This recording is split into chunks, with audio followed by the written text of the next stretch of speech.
Sauran. In South Kazakhstan, just off the road from Turkestan to Kizilorda, lies an ancient city and fortress. Sauran was once the biggest city in Kazakhstan. Today, a large site of beautiful ancient ruins remains. Sauran was at an important point on the Silk Road. There was a complex system of canals in the city.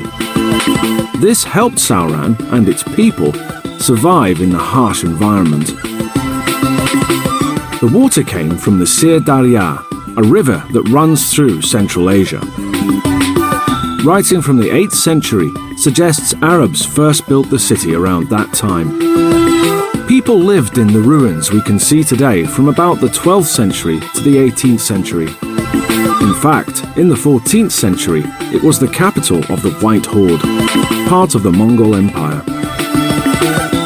The ancient city of Sauran is an amazing place to explore. Its remote location means that it is never too busy with tourists.